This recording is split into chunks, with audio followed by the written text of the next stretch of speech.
Kids, when did you realize your parents might be terminally stupid?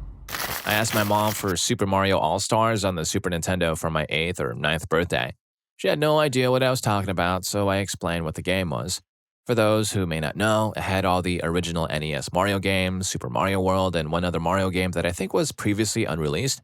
The SNES was still new, so games were expensive, but that was literally all I had asked for since I was fairly confident. A couple of weeks went by, and I didn't really think much about it. On my birthday, I came home from school to a big wrap box, much bigger than the game. I tore into it and opened up the box to find an old Nintendo. Next to it were cartridges for the first 3 Mario games. I was so confused. Mom, it's exactly what you wanted. Me, it is? Mom, yes, I took your Super Nintendo and took it to the swap meet and traded in for the games that you wanted. It's been over 20 years and she hasn't gotten any better. Yikes, I feel you. It's like wholesome and cringy at the same time. It's cute, but it sounds like she really tried to get him what he wanted, but just kinda did it in such a wrong way. Ouch. Story 2. My parents have a tendency to never change their incorrect opinions, even in the face of facts. Some examples. My parents had a rocky path in their relationship, and when they got over it, they joined one of those MLM schemes that had them buy audiobooks and travel to conferences to learn how to be happy. I think it was called Life or something, and they got really mad at me when I told them it was a crappy MLM scheme and refused to sit through the seminars with them. My dad believes almost every conspiracy theory that exists. His biggest one is that the government is using chemtrails to test biological weapons on us. My boyfriend was a pilot and tried to explain why this was ridiculous, but my dad would have none of it. He also sees climate change as a huge conspiracy. My mom thinks that preventive medicine is a waste of money and refuses to ever go to the doctors, gyno, or take her beloved dog to the vet.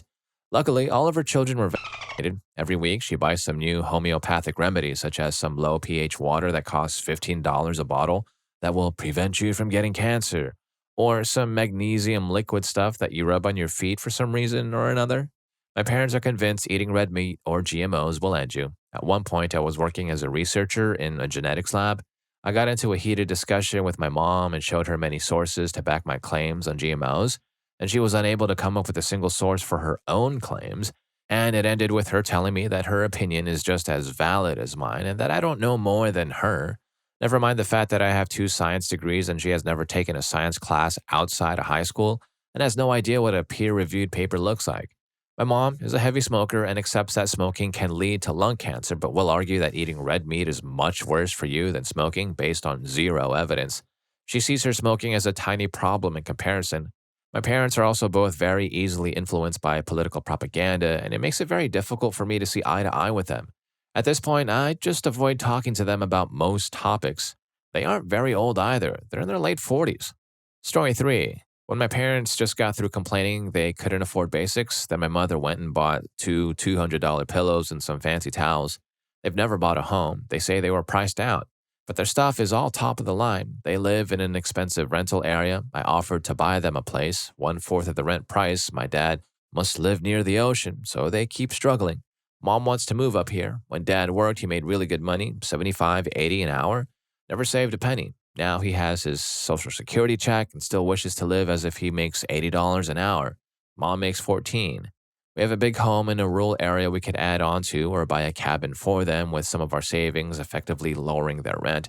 They had opportunity after opportunity to buy and still wish they had. I'll give you an example of how they deal with things. So, one day, Mom got back to work and noticed her car was gone. Dad was in the parking lot waiting for her in a new Mercedes. He had gone and sold both their car and truck, bought a 2-seater sports car and a giant boat. They couldn't tow the boat without the truck. These are my parents. Story 4. A few years, around 9 to 13, I had asked my parents for a trampoline and a drum set.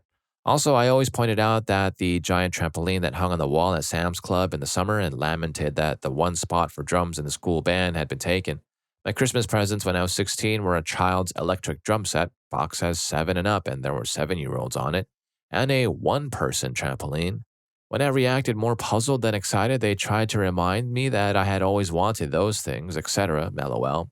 They were trying really hard to give me an awesome Christmas because I had helped moved in and take care of my grandpa that year while they saved money for a nursing home.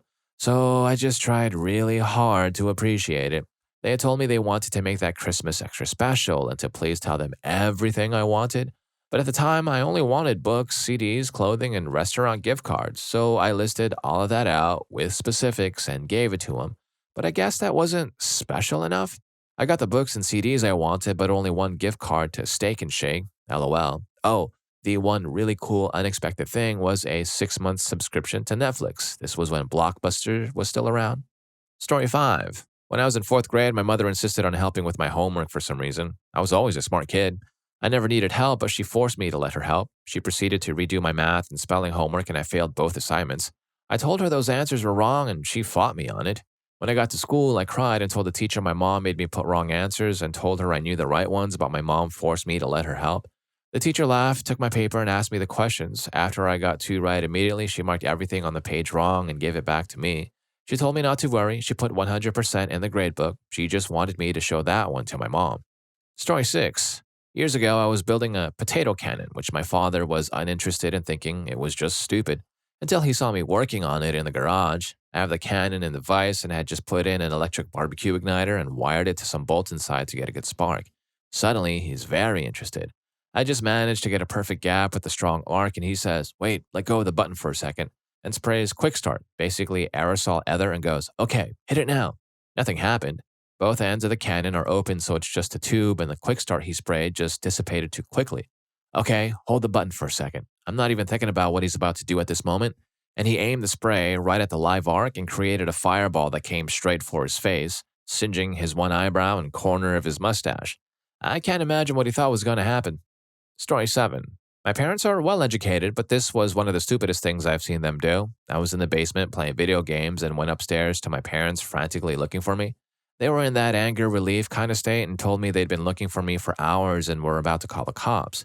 Here's the thing. I had my phone on me the entire time and had received no calls, texts, messages from either of them.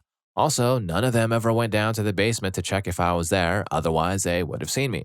I couldn't have really left the house either because I wasn't old enough to drive at the time. I don't know what was going through their minds, but it definitely wasn't common sense. I would have loved to see the police officers' faces if they found me in the basement after they called the cops.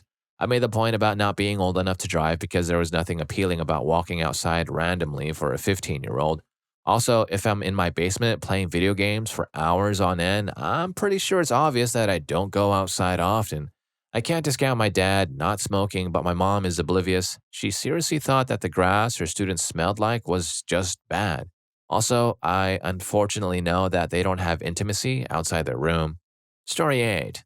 Finally, a story I can tell. Every Friday, my mother goes grocery shopping. It's a block away, and she usually drives there. On this particular day, after she finished shopping, she decides to walk back. The next morning, she woke me and my father up to let us know her car was stolen. Cops come, we fill out paperwork, and in the meanwhile, she gets a rental car.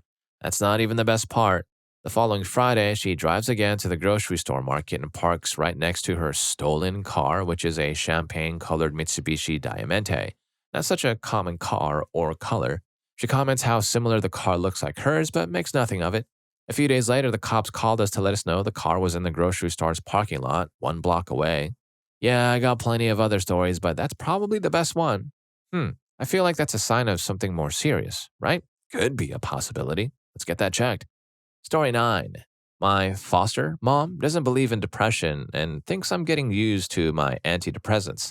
She caused a huge fight 2 years ago on Thanksgiving because she saw me take a pill bottle out of my glove box and pop one in my mouth. Surprise, it was my antidepressants.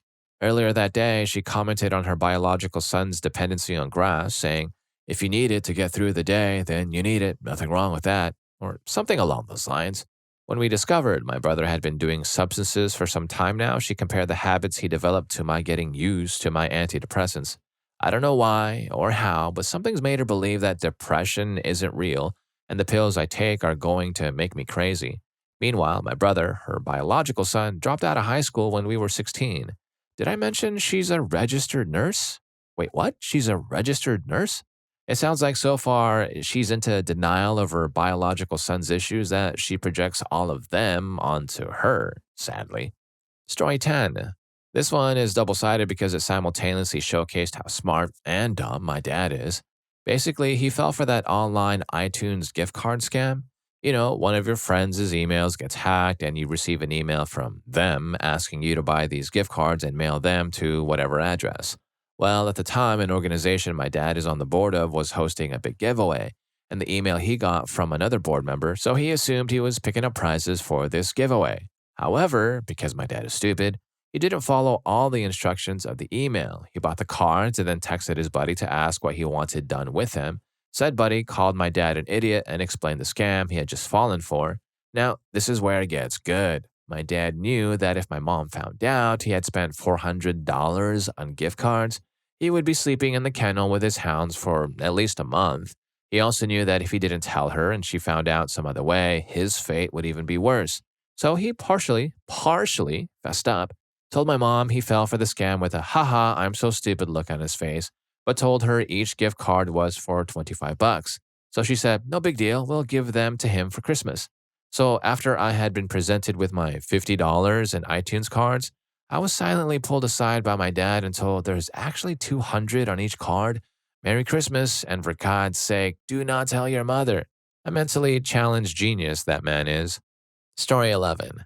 My mom decided that she was going to move to teach in Saudi Arabia. She's a single woman.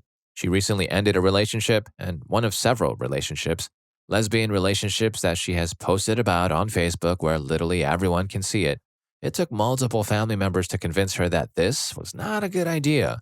To address a recurring theme in the comments that as long as she didn't bring it up, she'd be fine because people don't care about foreigners' past there or something. This would not be the first Muslim country she moved to teach in, and the last one she'd gone to, she tried to start a relationship in. One of the other places she was considering moving was a small town in Alaska with less than 500 people in it. This is a woman who has previously broken her leg from walking on a flat surface, and this town was a 2-hour flight away from the nearest hospital. Another time, she almost got involved in a pyramid scheme because she was convinced that it wasn't a pyramid scheme because those are illegal and therefore don't exist. Both of the above also took multiple family members to talk her out of. Story 12. It's my in-laws who I often question. I think they gave all their intelligence to my husband. They're divorced and his dad is in a very limited contact at the moment due to being a toxic, raging narcissist. My FIL heard that olive oil was good for you, so every single day for years he has continued to put at least a tablespoon of olive oil in his orange juice. He also had an electric skillet that he never washes because he believes it's similar to a cast iron pan and needs to be seasoned. I discovered this when the eggs he made one morning smelled and tasted like the fajitas we had the previous night. This was back when my husband and I were teens and I was visiting him from out of state. When my husband was a teen, he told him to use straight bleach on his acne. Also told him shaving cream is a scam and to just shave dry with the same old disposable razors. The best part was that he told my husband to use baby powder instead of deodorant because women will be attracted to you because it will remind them of the scent of a baby. Fortunately, my husband was not stupid enough to listen to any of this nonsense. Yes, his dad still smells like baby powder. No, I am not attracted to him or babies for that matter. His dad doesn't believe in any form of Western medicine. He's a middle-aged white guy, so it's not as if there's a cultural difference here. When my FIL decided to get rid of his skin tags himself, he read they had no nerves and just cut one right off. Quickly learned that they do have nerve endings and never did that again. His dad's house is on stilts in the middle of nowhere. He gets a lot of raccoons. He started feeding them dog food. This turned into the raccoons bringing hordes of their families to his home for food every evening. Last time I was there in the evening, there were at least 45.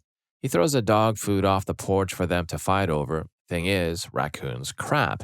Whenever they crap on the porch, he picks up their crap and flings it at them. He thoroughly believes he is training them. They continue to crap on the porch often. Unfortunately, my husband's father does a lot of grass, but it does nothing to relax him. He has been on no contact for over 3 years for many reasons. I'm pregnant and my husband is trying to reestablish just the tiniest bit of a relationship with him. So far, it isn't going great and it may not happen. His dad is a very manipulative person. Nothing is ever good enough. Right now, my FIL is trying to insist that he and my husband need to fix their relationship so they can get to the point where you want to spend time with your old man. The problem is my FIL's idea of spending time together only means my husband abandoning his pregnant wife. I'm not welcome there. To spend the night in raccoon land.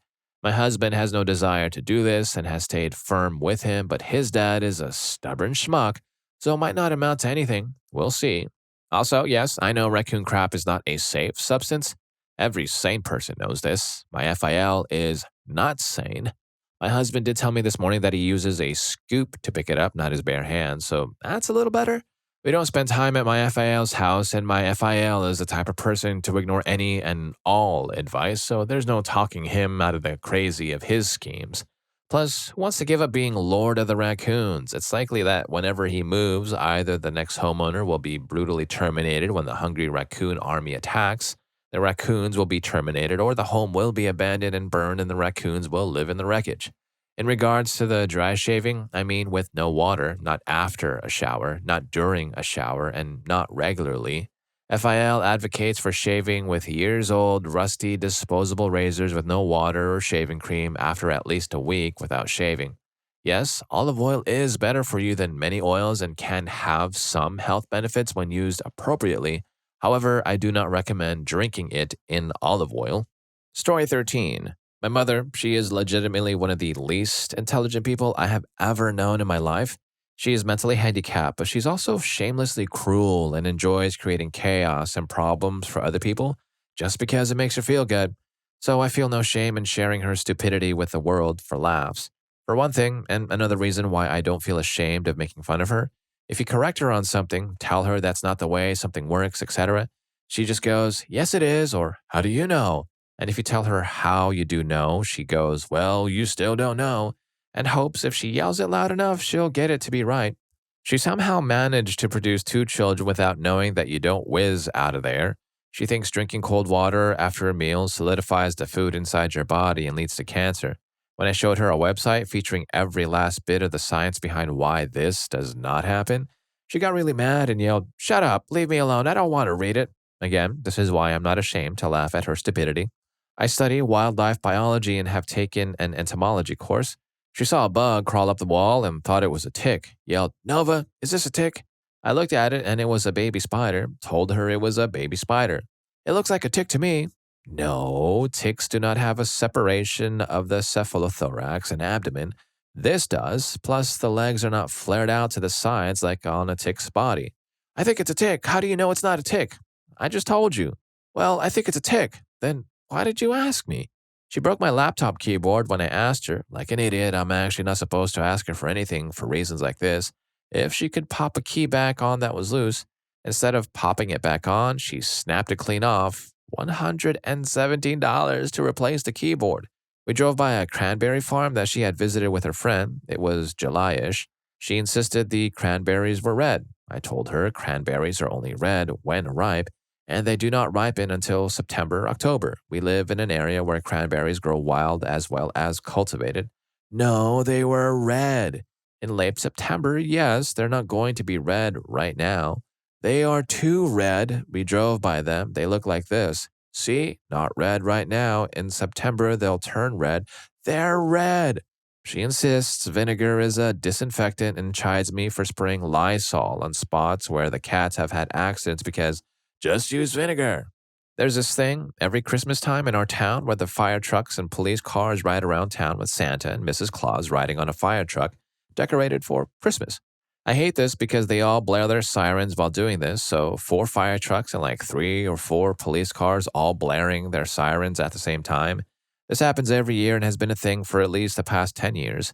Yet whenever it happens, my mother panics and runs around the house going, "I hear sirens. What's all those sirens? Do you hear all those sirens? What's going on?"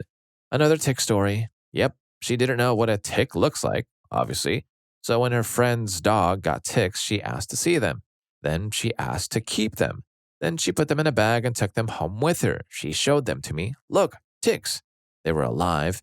I told her to get those things away from me, get them out of the house, and flush them down the toilet because you don't just carry live ticks around.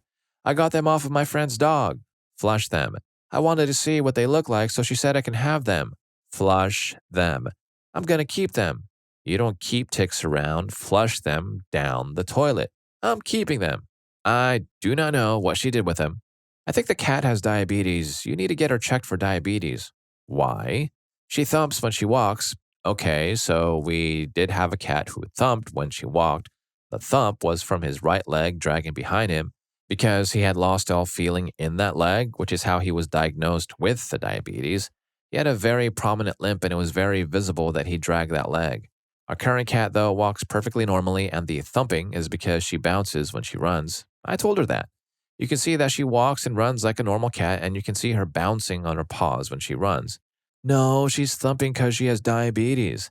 No, she doesn't walk like our diabetic cat does. She does not limp. She bounces on her paws when she runs, and that's what you hear thumping. She's not lost feeling in her paws, and she displays no symptoms of diabetes. Our diabetic cat also was peeing constantly and drinking too much water. She has diabetes, and you need to tell the vet that she has diabetes. No, I'm not going to do that. And if you're enjoying the video, don't forget to hit that subscribe and like button for more videos just like this. Story 14. When it comes to insurance, my dad is always wrong. He wanted me to buy $1,800 of defective warranty for a $4,000 used motorcycle. That insurance only covered parts that were defective before they were installed. It didn't cover the parts that were damaged from usage. He bought premium house insurance for a POS home that he tried to sell during the housing market crash. Apparently, the insurance cost him more than the house sold for in auction. When I was 18, a guy ran a stop sign and totaled my car, but he never pursued the insurance to get paid for it. My dad lost his car, but the other guy and his insurance got off scot-free because he didn't want to bother collecting. I recently learned he had been paying $30 a month for years on insurance for the family smartphones, even though screen repairs and water damage is usually less than $50 to fix, which never happened. Insurance exists to make money off of people like him. Story 15. My father had a drinking habit and did stuff like light off firecrackers in his closed fist. When I was young, as 6, he asked me for money, like he legitimately thought I would have cash. Didn't and still doesn't understand how a fax machine works because how can the paper go through the wires and not get wrinkles? My mother buys as seen on TV products and is always shocked when they don't work. She also has taken up buying discounted goods from overseas and is flabbergasted when they either never show up or are complete garbage. She also yells at the pets like you would to scold a young child, like giving consequences and telling them why they're horrible, fully expecting them to feel guilt.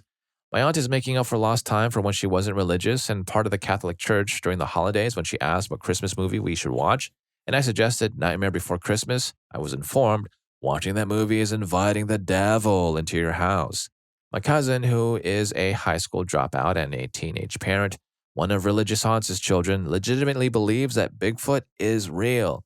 All right, so this one is the one for me. How can the paper go through the wires and not get wrinkles? Are you serious? Cannot make this up. On to the next story. Story 16. When my father screamed at me when I was 5 years old because he lost his work on the computer, the reason he lost his work is because he plugged the computer and all peripherals into the outlet controlled by the light switch, rather than the steady power literally in the second outlet in the same duplex. 5-year-old me walked in and was talking to him and casually started playing with the light switch, which turned on and off the computer. This oversight is forgivable in and of itself, but this was an issue he had several times before and failed to take simple action to rectify. Even me, as a 5-year-old, realized that him being mad at me was really stupid, and the proper solution was to move the outlet the computer was plugged into. He still did not do this after he lost an entire day's worth of work, and the issue persisted several times more with other members of the family. Finally, I realized how dumb this recurring problem was and moved the power strip myself when he wasn't around. What solidified it was him claiming his neighborhood HOA was going to institute Sharia law because a Muslim man who was super nice, Western educated, and more tolerant of others than my own father is, became president of the HOA. Or last week when he claimed that he doesn't believe in climate change, or whenever he backs up some wild claim with, "But of course it's true, I read it on MSN on my homepage of Internet Explorer." Story 17. My parents are both pretty smart, just uneducated. Mom graduated high school after she already had 3 kids. Dad never graduated.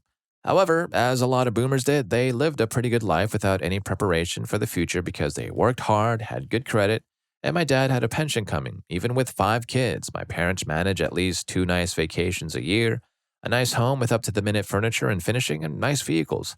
Then I get into my 30s, and it slowly starts to dawn on me that my husband and I are literally living in a different world. We had been contributing heavily to his retirement because we weren't total idiots, but we finally realized that credit, which my parents had used to do some marvelous things, was going to end us. So we had to totally reorient our financial mindset. My parents actually looked down on us for driving old cars and shopping at thrifts. Everything they did in retirement, such as buying successively more luxurious RVs on credit still, made them poster children for financial mismanagement, but somehow they were never pursued even when they defaulted on the loan for the last RV. My dad passed away 6 years ago, so his pension went away. My mom, living on Social Security, is still hitting the casinos and buying crap for her house since she has all the time in the world to shop. Her last stunt was to refinance the house for some cash to tide her over. At the rate she's going, it will be gone inside of a year, but she's 87 at this point, so she's burning through whatever she can to maintain the ridiculous standard of living she's had all these years. Yet, here we are, my husband and I, both college grads with decades of work behind us, and we can count our vacations on the fingers of one hand. Not sure who the idiots are in this story. Story 18. My mother firmly believes sunscreen is a cause of skin cancer, and if you wear it and go out into the sun, you're giving yourself cancer. My dad thinks that you can get malware in your antiviruses by fully turning off your computer. My dad and I once got into an argument over who sings Rhinestone Cowboy. Full on yelling. I said it was Glenn Campbell. He claimed it was John Glenn. I ended it with, it's called Rhinestone Cowboy, not Space Cowboy. My parents have been married for 25 years. To this day, my father can't tell you what type of diabetes my mom has had since she was 9, type 1. He legit had her eating pizza and cookies in the hospital after a massive reaction a few months ago, despite telling me her diet was controlled because, what do you know anyways, she's my wife. Needless to say, the nurses defaulted to me after day 1 because they could see how stupid he was. Story 19. My mother was resisting mobile phones for a very long time, but eventually she gave in and got one. Obviously, a lot of things were new to her, and the rest of our family helped her to understand this weird and wonderful thing now in her hand. Pretty quickly, she was able to grasp text messaging, and I would occasionally send her pictures, upon which she would always respond, I can't view pictures on my phone. It works on Dad's phone. Send them to him. Time went on, and the same story. Sometimes we would talk about it, and my mom would say that her and Dad had been trying to figure out the whole thing, but to no avail. One day, maybe 1 year after my mom got her first phone, she calls me and exclaims, I can view pictures on my phone now. Very excited. I ask her how they managed to figure it all out. She says, well, you know when you get a picture message, you can't see the picture, just a gray box? Well, if you click on that box, the picture opens up. I cried a little on the inside. Story 20. My mom never cooked food for her kids. She just bought a whole bunch of snacks and junk that were ready to eat. In her mind, hunger was just a natural reflex that required minuscule amounts of food to quiet. I hadn't really thought twice about it until later in life when I remember telling her I didn't know what to make myself for supper. At this point, I had to direct which groceries to buy, but still didn't catch on. She told me to make a PB&J sandwich, to which I'd say, I'm trying to gain weight, so I'd like something a little more dinner-like. She says, what does food have anything to do with that? Everything suddenly clicked, and I questioned her further, completely floored. She's very successful in her career. Turns out she doesn't know that the food she eats gets used to create new cells in your body. She thought it was a kind of reflex-like thing that only mattered because it made you feel better. Story 21. For my mom, when she left my dad for the next-door neighbor who was also married, I was only about 7 at the time, but I told my maternal nana verbatim, damn, mom's messed up. To which she nodded emphatically, LMAO. Needless to say, they both wound up cheating on each other again several years, and many explosive drinks-fueled arguments later, many of which my middle school self had to break up or call the police over. For my dad, when he put his fist through the dashboard of his Dodge Neon because I objected that Harry Potter is satanic, despite what Rush Limbaugh was saying that morning on our way to school, I was probably 12 or 13 at the time. Definitely didn't give a crap about politics and still thought it was so stupid, lol. Fun fact, he bought a Corolla a few years ago and that hole was on his dash up until he got rid of the neon, lol again. My dad and I have reconciled and had a lot of deep talks about religion, politics, and so on that made me think he's a bit more open-minded than your run-of-the-mill conservative since then, but still too old to let a lot of things go. But now he at least respects me enough to just let me believe my own thing and not ask too much, and I do the same for him. I don't talk to my mom anymore. She's actual garbage. And my sister passed away when I was 16, so he's all I got. So we've done a lot to keep our relationship decent. I still think his opinions are stupid as hell, though, lol. Story 22. My mom and I like to go explore and walk the many trails and hiking paths in our town and have a map detailing each trail. One day, we were taking a walk around a lake when my mom pointed out on the map that we were getting close to walking the island part of the trail. I looked at the map because I don't remember seeing an island on this particular lake. I tell her, "Oh, you mean the peninsula?" She says, "No, the island." I explained to her that there was no island on this lake and the difference between an island and a peninsula. Well, I tried. We got into a huge argument over it. She had never heard of a peninsula. She was so confused to the point she thought we were lost. She was pointing to the right spot on the map, and I tried and tried to explain that yes, this is where we are. It's just called a peninsula. She stormed off the trail, determined to find the trail around the island. I told her, "Okay, enjoy your swim to the imaginary island." She gave up on finding the island on the map, but it was clear she still did not understand. I couldn't believe it. No more wacky tobacco before venturing out into the wilderness for her. We must have looked ridiculous. Story 23. My mother never fails to baffle me with the extent of her cluelessness. Some tales. My father was diagnosed with diabetes a couple years ago and has done very well maintaining his health and weight with a healthy diet. My mother occasionally insists that he's too skinny and he ought to eat just a little bit more. No need for exercise, even because the fat is fine as long as he gains weight. Upon being reminded that he is following his doctor's instructions, my mother becomes irate. She thinks deferring to the doctor constitutes a personal attack on her intelligence. She frequently insists in discussions of any topic that I should trust any claim she makes because she's my mother and she knows best, even about subjects for which she is painfully, often willfully, ignorant. If I seek proof to demonstrate that she is mistaken, she gets angry because I'm going through so much effort just to prove she's an idiot. Interestingly, she will happily seek out proof when she can't be bothered in order to discredit me.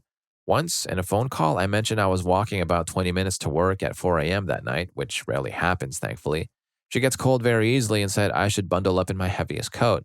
I knew it wasn't quite that bad, so I said something to the effect of, "I'll do it if I think it's necessary." She became very angry and insisted that I was now planning to wear no coat or gloves at all, which would be dangerous, simply to spite her. No amount of, "No, mother, I'm not going to risk frostbite just to spite you," could convince her otherwise. She can't carry a conversation unless I exercise extreme caution. When sharing our opinions about whatever, she will frequently make utterly contradictory statements within seconds. When I ask for clarification, she becomes angry because I'm trying to cross-examine her. She didn't prepare a thesis statement. Sometimes her mind changes mid-conversation. And why can't I just understand what she means? I try to point out that I basically have to flip a coin to determine which of the mutually exclusive assertions I run with, but she claims it's just me being too aggressive. By her own admission, the ideal conversational exchange of ideas consists of two people declaring their opinions and then refraining from talking about it ever again. Any actual dialogue is inappropriate and nobody ever enjoys it.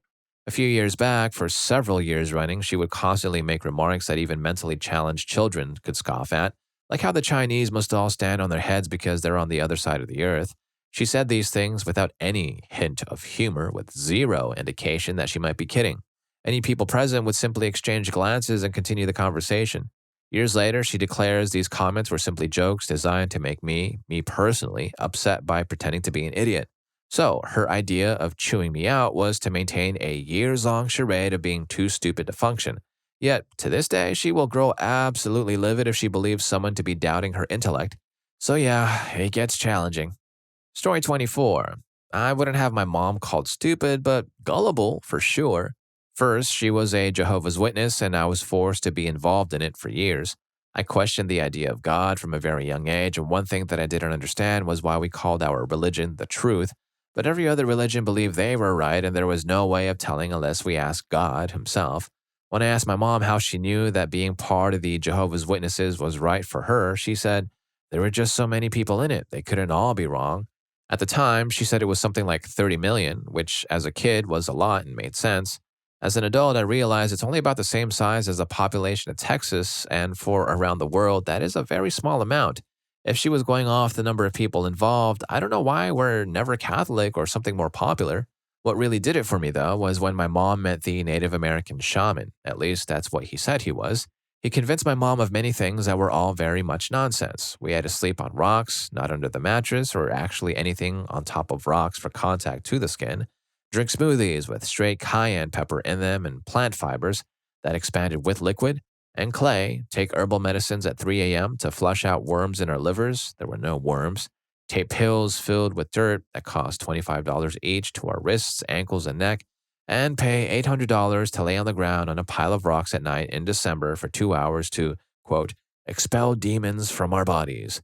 It was honestly embarrassing how much my mom fell for it, and I, just being a kid of 11, had to go with it and walk around school with dirt pills taped to my body after having spicy plant fiber and clay smoothies for breakfast each goddamn day for about 2 years.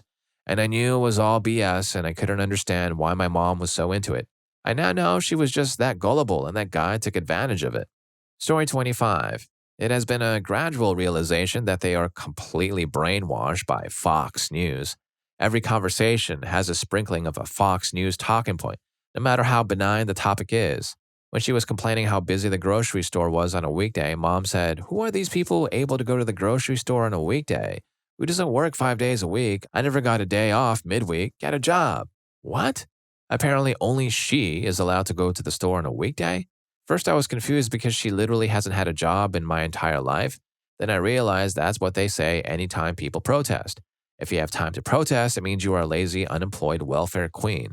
Therefore, if you have time to go to Target on a Tuesday, you are a lazy, unemployed welfare queen.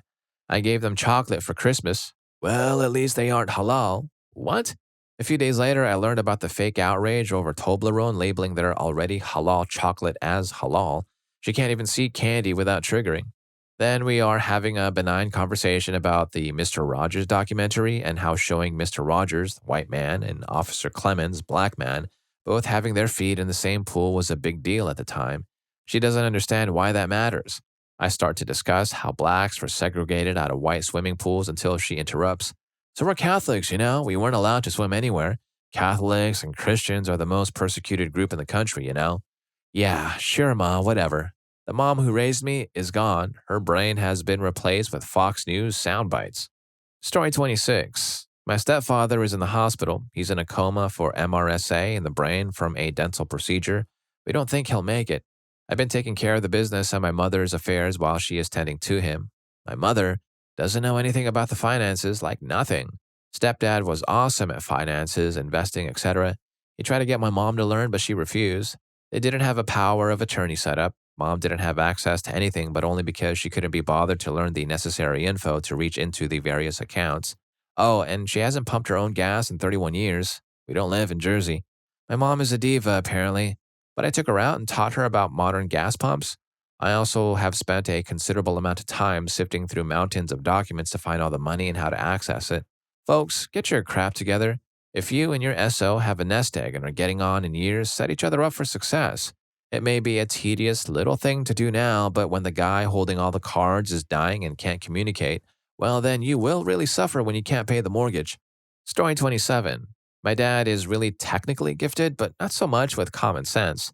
The way my mother tells it, he quit college one semester before graduating with a bachelor's in earth science for the sole reason of, I'm smarter than the professors.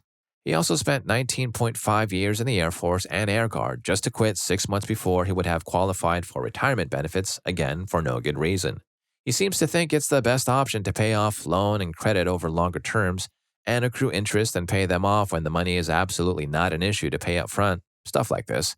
I guess it's some combination of vanity, narcissism, and general stupidity guiding his decisions, but I can only imagine where our family would be if we didn't have our mom to handle the finances and take care of us kids when we were younger and money was tight. Lord knows that my dad doesn't know how to make sound career, lifestyle, financial decisions. And if you got anything out of these stories, here's more for you. YouTube thinks you're going to love this. I'll catch you in that video.